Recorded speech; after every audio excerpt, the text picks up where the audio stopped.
Good morning, good afternoon, good evening. Jack, Conrad, 45 Euro 2021 semifinal predictions. We are down to the final four clubs. Crazy. England, Denmark, Italy, Spain. Wembley Stadium, the site. Tuesday, Wednesday, the days this week for these matchups. First up, Italy and Spain. We'll look at this kind of on a personnel basis, if you will. I think Italy are the favorites. Spain have kind of been fortunate through all of this, but you're going from the back to the front. Donnarumma versus Simone. Donnarumma younger, but a lot more senior experience, both domestically and internationally.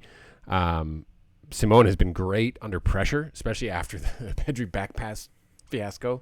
He recovered well from that. I think Donnarumma the better keeper for these two. I mean, yeah. Simone's been decent.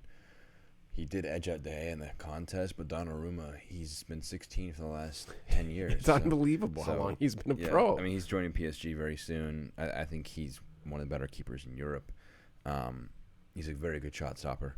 And that's what you really need. Is he hasn't faced a ton of shots, but he has been standing up to them when he's had to. And you look at kind of the back lines. Palmieri probably coming in for Spinazzola, the unfortunate injury in the quarterfinals. Then Bonucci and Chiellini, just physical Italian center backs, like straight out of central casting, right? And then Di Lorenzo, maybe Florenzi coming in here, not sure. Then you've got Azpilicueta, Garcia, Laporte, and Alba for Spain. Again, I think the edge goes to Italy. Yeah, you look at Garcia and Laporte versus Bonucci, Chiellini. A lot more experience in the center back. Combined age 70. For Italy, and you look at the front, I don't want to go into the front three, as you're going to mention, but it's not the kind of front three that's going to punish them for lack of pace, lack of turning ability. Well, and I think Bonucci and Chiellini know Morata. I mean, they're teammates, and they ride him hard in that club. Yeah. And then you've got your midfield, which is really...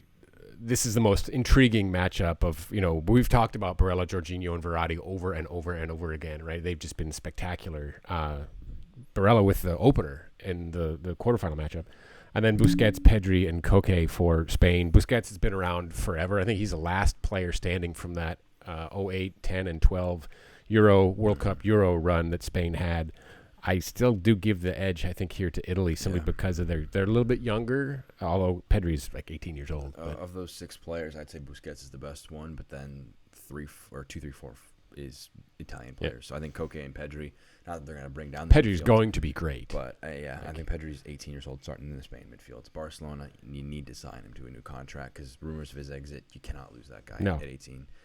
They have set on Messi to a new contract, and they have like all these kind of financial fair play issues, but Pedri is just such an immense young talent that it's two players at their peaks, Jorginho and Verratti, and Barella, who's another young superstar who's really going to be a huge player in the next decade for Italy. So it's not even mentioning Locatelli, right? Yeah, he's been good. I won't start obviously, but he's a great option off the bench to just bring on fresh legs when you're tired of having to deal with Busquets passes for 60 minutes. And then up front, you got Immobile, Insigne, Chiesa versus Moreno, Morata, and Olmo. Moreno, Morata is so wasteful. Like, they just drive me crazy to watch. I mean, I mentioned it in the last video. 7 XG, 2 goals scored. It's just unbelievable. And Chiesa, healthy, really, really, really good. Yeah, Chiesa's been a very big player for both Juventus and for Italy. Immobile, I think he has it in him when he's not feigning injury on the ground. And rolling around. There's a lot of winner anger about Italy's his gamesmanship at the end of their match against Belgium. That's what losers talk about. Yeah, you win the match, and then you can deal with but you didn't win it right. You won the match. No surprise. I think it would be a very big surprise in my eyes if Spain wins. I have it only at 1 goal because I don't see Italy putting a ton past them. I don't know. It's a semifinal. I don't see either side opening up too much. But I think 2-1 mirror of the quarterfinal for Italy. No Spinazzola. They're going to have to be a bit more reserved. Not a bit more reserved, but they're going to have to be cautious of that. You lost one of your better players.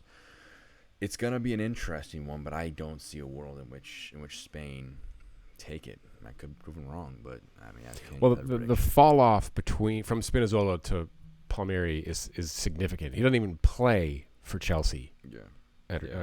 Emerson Palmieri does not. Whereas Spinazzola's been phenomenal. They may play Bastoni, who's a center back with a left foot. I mean, everyone has a left foot, right? But it's going to be tough to replace him. It's going to be a very big question depending on who gets through in that game. And then you have to answer the question who you play against in the final. That could be a tough matchup as well. So England, Denmark, Delaney and Dolberg were great against Czech Republic. England will be the toughest test. Are they as good as Belgium? I guess they probably are. They're playing better than Belgium right now. They have conceded 0 goals. We're not going to look at the players individually. We're going to look at the contrast in styles here. So Denmark have had 37 shots on target thus far, the first 5 matches they've played. And Pickford has only had to make 9 saves. So that's 5 shots per goal on frame, plus for Denmark, 2 saves, less than 2 saves per game for he's going to have a lot more work to do here, Pickford will. Schmeichel equally bored. He's made just 8 saves. England have put the ball on frame 15 times, right? So 2x more, 2.5 times more just shots on target. England, better passing team, 88%, 82% for Denmark. Denmark, just a bit more possession, 54-53, call that equal. But Denmark have attempted nearly twice as many crosses with 116 crosses to England's 63. England has converted on 30 of those, 19 of those, so like 30%. Whereas Denmark has only, 30 of them, which is 25%. That's an insane difference. Like, there's your contrast right there. Yeah. Just much more defensive versus much more open. I think England, I'm fascinated with what they do. If they want to make this a heavyweight boxing match, toe-to-toe, they would knock out Denmark, I should say. Belgium on the mind. They are better than Denmark. They have the talent to dismantle Denmark. Is the difference. They have players that are fit. They have Henderson, who's fresh. Maguire has been playing very well on return from injury. Very, very well managed by Southgate, but he knows from the World Cup that they had a good run then, and they faced a tough Croatia side, and they got knocked out. Yeah. Denmark are not as good as that Croatia side, but they can't. There's something magical about that team right now, the way they're playing. Both teams, in my eyes, England and Denmark. I think this might be the England team that has a serious chance at winning something for the first time in a while, and I see them moving past Denmark with relative ease. If this is what I think Southgate should do, is play a Grealish, play a Sancho, play a guy who's capable of being on the ball in this high-pressure scenario and creating things for you. Don't let the match be 1-0, 0-0, 1-1 late on in the match, because then you start to have the nerves come around. If you concede a goal for the first time in a while in this match, then some nerves will kick in. Take the first punch, deliver it, I should say. If they can do that, I think my score result will be right.